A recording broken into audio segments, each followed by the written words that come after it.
Very quickly, before I tell you what I read in November, this is little Mary Wollstonecraft. We adopted her from a wonderful kitten rescue place. She's 3 months old, she's really, really tiny, we've had her for about a week, and I love her so much. And as you can see, she's settled in really, really well. Are you gonna stay there? I think she's gonna stay there. This hurts my back. Oh my god, it was way too hot in that cardigan. As always, I'm going to go through this in no particular order. Here is everything that I read in the month of November. Starting off with the last 2 books that I read, I have recently enjoyed and honestly fallen in love with the works of Andrew Joseph White, who is a transgender YA horror writer. This is Hell Followed With Us, and that is The Spirit Bares Its Teeth. Both YA, both horror, both very, very queer, and both fueled by a lot of anger, righteous anger, I guess you would call it. I'm going to talk about both of these more in an upcoming video, but just a quick summary. Hell Followed With Us is set in a very recent, very still raw post-apocalypse, where the apocalypse was actually caused by an evangelical cult. Mary Wollstonecraft, what are you doing? She's got the zoomies. There's a wardrobe right here with an enormous mirror, and she's just found herself, and she's freaking out. I don't think she quite understands. It's like a mirror version of her and she's not sure if it's another cat or not. That's Mary Wollstonecraft. Anyway, post-apocalypse, evangelical cult. The cult caused the apocalypse. They created some kind of a bioweapon called the Flood, which turned people into these horrible, monstrous, mutated, disgusting things, and killed most of the population. But they're not done yet. They have also injected someone within their cult with a mutated form of this disease, which will turn that person into some kind of enormous, powerful bioweapon that they're calling the Seraph. And that person is our protagonist. He's a 16-year-old trans boy called Benji. And when the novel opens, he has fled from this cult. He is infected with this thing. His father has died to help him get out. And Benji soon meets up with this queer group of kids who are fighting back against the cult, who are called the Angels. And that's the novel. It paints a picture of a post-apocalyptic wasteland created by a religious cult, and the young queer kids fighting back against it, at least one of whom is an ex-member of the cult. I'll tell you more in my full video. The Spirit Bares Its Teeth is Andrew Joseph White's second novel after Hell Followed With Us, and I preferred this. This is a piece of historical fiction, which I talked about in my recent historical fiction wrap-up video of the year, go watch it, which is set in an alternate history version of London, where some people are born with the ability to see spirits beyond the veil. Men who are born with this ability get to join a secret society, and women are encouraged to marry rich men in order to provide them with sons that will then have this ability and join the society. It's patriarchy at its finest. She's climbing on things. Our protagonist, once again, is a young trans man who's been born with this ability, but because the world sees him as a girl, he is destined to not get what he wants and not be who he wants and not have any autonomy. He wants to be a surgeon, but he ends up trying to sneak into a gala, passing as a boy, in order to get a stamp that would allow him basically his freedoms to go off and become a doctor, which is all he wants to do. He gets caught and he gets sent to a sanatorium for insane young women, and there he finds more ghosts, young women who are being tortured for no good reason, and this is the story of trying to tear down patriarchy, at least in one specific place. Hell Followed With Us was good. This is great. I talked about this book in my video about novellas that you should check out. I read this and the book behind me, and then I decided to make a video about all the great novellas that I've read recently and really enjoyed. This is The Salt Grows Heavy by Cassandra Khaw, a person who has written a lot of stuff, a lot of novellas, a lot of short stories, and I've never read anything by them before. In fact, I think only this and one other book have been published in the UK so far. I thought this was a fantastic piece of twisted and strange horror. In my novellas video, however, I didn't talk about the one issue I had with it, which is that Khaw really does the opposite of the George Orwell philosophy of keeping your language simple, appealing to a wide spectrum of people. Khaw is like, nah, I've got a massive vocab and I'm gonna show it off. Appealing to a specific niche of people, like horror fans, is fine, that's great. If you water things down so that they appeal to a broader market, that in itself can often be a terrible thing to do. It sanitizes things, it's Disneyfication. But the issue I have here is with Khaw's language. They really went nuts with the intense vocabulary in this. Every other word, I needed a dictionary to find out what it meant. There were many words in this very short book that I had literally never read, never heard of before, and I read a lot. I was an English teacher. I should have a large vocabulary. But oh my god, the language in this is insanely complex at times. And I don't know why. I don't know what Khaw was getting out of it, and it annoyed me. That aside, this is a really weird, twisted, dark, brilliant, nasty little horror novella about a mermaid who was captured and her evil husband cut out her tongue, and now her children have just finished eating him, and then a plague doctor turns up and says to her, "Come on, we're gonna go on an adventure now that this empire that we live in has fallen," and so they wander through the woods together and they meet a group of kids. She's gone nuts. And these kids kill each other for fun and then are resurrected by the leaders of a cult that they're part of. It's really, really bizarre, full of gore and brutality and nastiness. It is unhinged, unpleasant, and I adored it. I just really wish that Khaw had calmed down with this ridiculous vocabulary. It just kind of felt like showing off. Then we have Thorn Hedge by T. Kingfisher, which was also in the novellas video. T. Kingfisher is one of my favourite contemporary authors of dark fantasy and twisted horror. And here she has created a modern fairy tale very much inspired by Rapunzel and Sleeping Beauty kind of smushed together into something entirely new with a sprinkling of Shakespeare, very Midsummer Night's Dream in places. She's playing with a little pom-pom. She picked it up. Oh my god. You a good girl. Yeah, she's a good girl. This is the story of a young girl who was raised as a fairy, but actually isn't one. She was taken from her bed and replaced by a changeling, and then raised as a fairy. And now the fairies have given her this weird task of defending and monitoring a tower that has something in it. Legend says that the tower has a princess in it who's asleep or needs rescuing or something, and this legend has spread and it's causing our fairy protagonist a lot of hassle because princes keep coming to try and cut down the massive thorn hedge around it, get through it, climb the tower, rescue the princess that they think is in there. And we don't know what's really in there, at least at first. Our protagonist is a wonderfully likable person, and one day early on she meets a knight who turns out to be a really decent guy. Yes, he wants to climb the tower, yes, he wants to see if there's a princess in there like all of the others, but he's a proper himbo, he's an absolute sweetheart. The two of them get to talking, and we learn their stories through their conversations.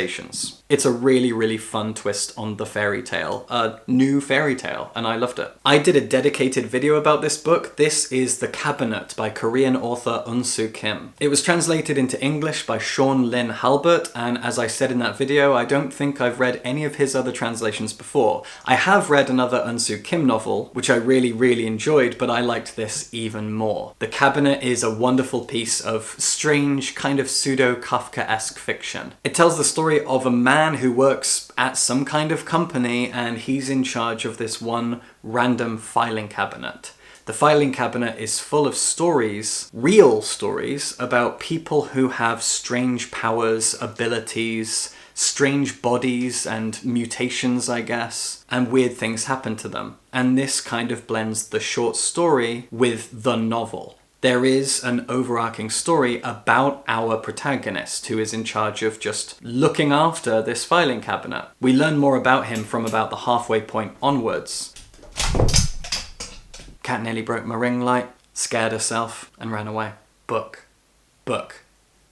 Short stories. In the first half of this book, you learn lots of different things about lots of different people who all have their stories stored within this cabinet. And there are lots of weird tales about weird people. Slowly, the myth of the cabinet, how it came to be, who put it there, what it's for, all of that slowly kind of gets revealed over time, as does the story of our protagonist. But as I said, this is really a blend of that story and a collection of tales. Of the weird and the wonderful, very, very David Lynch, very Twin Peaks, very strange and surreal, and I really, really enjoyed it. Watch my full video to learn more. I went to check on the cat. And now she thinks it's lunchtime. It's not lunchtime. This month I went on an enormous binge of historical fiction. There were two reasons for this. One, I love historical fiction. It's one of my favorite genres. I've already mentioned that I did a video about historical fiction that you can go and watch. And two, there was just a lot of great historical fiction that came out this year that I really wanted to get to, and so I decided to read it all in one go in order to do a list video about it. Go watch it. This is The Secrets of Heartwood Hall by fellow booktuber Katie Lumsden. Katie runs the channel Books and Things. She's lovely. I've met and hung out with her. We went on a bookshop tour of London a few months ago. Katie's a delight, and this is her debut novel. Katie is a lover of and an expert on all things Victorian fiction, and this novel is her love letter to Victorian fiction. In true Gothic fashion, it is the story of a governess who arrives at a new home to be the governess of the child in that home. Our governess's name is Margaret. She's recently widowed. She's still really young. She's only 29, and so she has returned to her previous job as a governess. And when she arrives at Heartwood Hall, she finds that, as the title says, it is full of secrets. The first secret is, why can't her charge, Louis, ever leave the grounds of the house? Louis's mother is very, very, very protective of him and says that he shouldn't even go outside really, but if he does, Margaret must be with him all of the time. When they do go outside together, Margaret then meets the groundskeeper gardener guy who turns out to be really charming, and they may or may not have a kind of thing together later on. But as I said in my historical fiction video, The Secrets of Heartwood Hall is the most appropriate name for this novel because the secrets abound in this thing. There are secrets upon secrets, twists upon twists, mysteries upon mysteries. The reason why Louis can't leave is the first of them, and it leads in multiple branching paths to other mysteries. Like, there are two reasons why he can't leave, and one of those reasons leads to two more mysteries, and the other one leads to two more, and it branches out and branches out. Every single secret, every single mystery slowly gets resolved, and they all kind of meet back up. It branches out, and then it all comes back. I'm not describing it very well, but the resolution is very, very satisfying, and I was so impressed by the characters and the world that Lumsden built. They're all really, really great. The only thing I didn't like about this book is that something happens at the end, in the grand conclusion, the enormous crescendo of this book, that didn't fit with the character of Margaret. The book ends in a really satisfying way in terms of its story, but Margaret makes a decision at the very end of the book. Do you mind? Oh, baby. Which was not in character at all. It didn't make sense for her to do, and suddenly it felt like she was an entirely different person. So there was a lack of consistency in Margaret as a protagonist, which frustrated me because Katie's written such a great novel here. A very immersive and tightly packed world that you can really get lost in and feel a part of as you're reading it, and then suddenly Margaret's behaviour at the end didn't work, it didn't mesh. Obviously I can't spoil it, I can't even allude to what happens in it, and I wouldn't want to, but it does feel like Katie was trying to shoehorn in a bit of proud feminism at the end that didn't work with the character or the narrative. Obviously it could have if it had been put in earlier and spoon-fed to us slowly, but that wasn't the case. It was a sudden decision that I didn't feel like worked for the character at all. You might disagree, so please go and read this and check it out, because I really enjoyed this. This is one of my favourite novels of this year, honestly, apart from that annoying ending. Check it out. I want to drink my coffee, so this one's just going to stay here.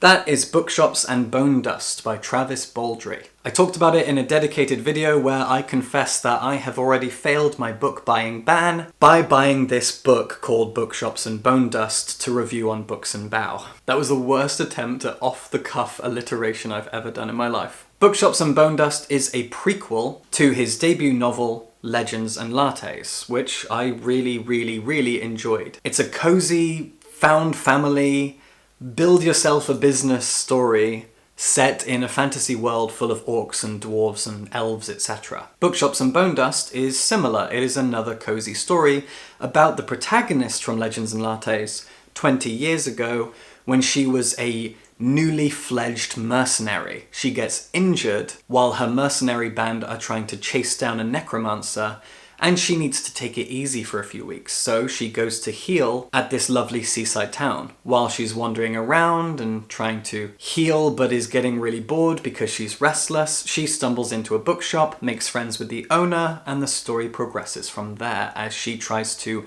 help the bookshop grow and get off its feet and get out of the rut that it's fallen into. The cast of characters that you meet, just like in Legends and Lattes, are all really delightful people. I didn't like this as much as Legends and Lattes, unfortunately, but in my video I found that a lot of commenters like me preferred Legends and Lattes, a lot of others preferred Bookshops and Bonedust, which was really great to see. I'm so glad that it just depends on the person. If you like cozy stories and you like the idea of a cozy story set in a fantasy world, where your protagonist is an orc barbarian lady with a heart of gold, you're going to really enjoy this. And the queer representation is lovely too. Massive spoiler for my best books of this year list, which will be coming out very, very soon. Mary, or The Birth of Frankenstein by Anne Eekhout, might be my favourite book in translation of 2023. This is a Dutch Gothic novel translated into English by Laura Watkinson, and it tells the story of Mary Shelley before Frankenstein existed as a novel. Obviously, I love Gothic fiction, I love historical fiction, and Frankenstein is my favourite novel, so this was set to be one of my books of this year. But it easily could have been bad.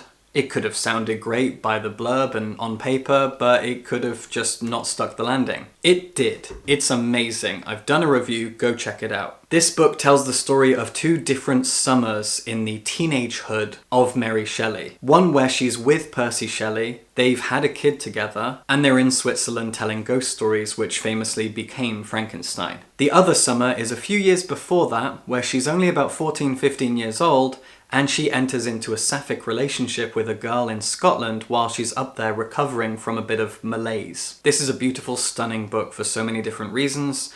Watch my full review to find out exactly how I felt about it, and it will be on my best of year list, and I have a good feeling it's going to be number one. I've talked a lot about The Vaster Wilds by Lauren Groff, so I'll keep this short. Again, I have a dedicated video review of this that you can go and watch, and I talked about it in my historical fiction video as well. This is an amazing, immersive novel about a young girl in the very earliest years of the United States. She was brought over from London, she has worked for this wealthy family, and now they're in Jamestown, and the entire place is beset by a famine that is killing everyone off one by one. At the beginning of the novel, our protagonist, who is never given a name, escapes from Jamestown in the middle of the night. She's cold, she's starving, and she runs off into the wilderness for some reason, some catalyst, something happened that night to make her go, now I have to leave. Something more than just the famine. She runs off into the night, and we follow her as she makes her way through the wilderness. She muses on nature and philosophy. She flashes back to her life in London, the ship over to the US, life in Jamestown, etc., etc. We learn all about her and how she got here, and we just watch her wander and struggle and starve.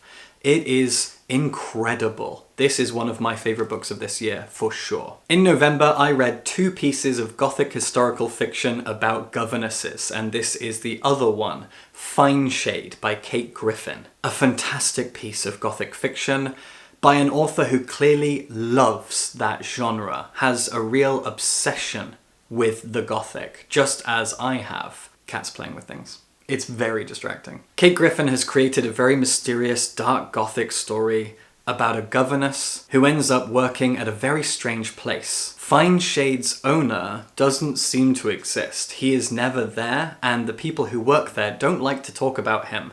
It turns out that it was the workers who hired our protagonist, whose name is Marta, by the way. Marta is the governess of Grace, the owner's daughter. She can't really speak. Her father doesn't seem to exist, her mother is dead, and we find out pretty early on that she has an older brother who is a young man named Vaughn, who pops up occasionally. He turns up at the house, and he's not allowed inside. He stays in a room on the grounds of Fyneshade, but he cannot come into the house. And we don't know why, and we don't know where his father is, and no one will tell Marta anything. So like The Secrets of Heartwood Hall, this is a Gothic historical novel about a governess in a house full of secrets and strangeness. If that sounds as good to you as it did to me, you're going to need to read this, because Marta is an incredible protagonist. Very unique, very powerful. I love her. Northwoods by Daniel Mason is one of the best books I've read this year as well. As you can tell, November has been a really good year for me. I've found some of my best books of 2023 this month. Northwoods is a book that essentially tells the story of the United States from the point of view of a house. It's told in a blend of prose and epistolary stories, and it begins in the very earliest years of the US and takes us slowly through to the modern day. And every story that we follow, every life, is lived in this one house, this one cabin in New England. We begin with a Puritan couple, we move on to a guy who finds the house and decides to build himself an apple orchard, and then we move on to a painter, and eventually a woman does a seance in this house, and we find that all the characters we've followed until now, many of them still haunt this house. It is a miraculous novel, written in such a beautiful way that you very rarely see. The beauty of this story, the beauty of its language, you okay, baby? She's okay, is remarkable. This is one of the most stunning, uniquely written things I have ever read. Once again, check out my historical fiction video to learn more and all my good thoughts about this book, because my God, what a special thing. And finally, we have The Square of Sevens by Laura Shepard Robinson, a book that I put off reading for months. I kept talking about how I was desperate to read it, and then I DNF'd it. I read half of this book, and at the halfway point it slowed down. I was not in a very good headspace. I kind of got annoyed at it for how much time it was taking up, how much of a slog it was, how I had other books I wanted to read and videos I wanted to make and things I wanted to write about, and I just kind of lost steam, lost patience, and I didn't finish it. It's a really cool historical novel, and I think if I had the patience to finish it, if I picked the right time to read it, I would read it and I would enjoy it, I would finish it, and I might one day do that and talk about how I'm so glad I went back to it, blah blah blah. We'll see. But for now, I read half of it, I DNF'd it, which was a shame. We'll see what happens in the future. The Square of Sevens was also the first book I read this month, so it was kind of disappointing to start off the month that way, but what are you gonna do? Anyway, that's November. I would show you the cat again, but she's gone nuts. Little Mary Wollstonecraft has brought me a lot of joy this past week. I'm so glad I have her. I love her to pieces. I would die for her. Let me know in the comments what you read this November, and subscribe for books.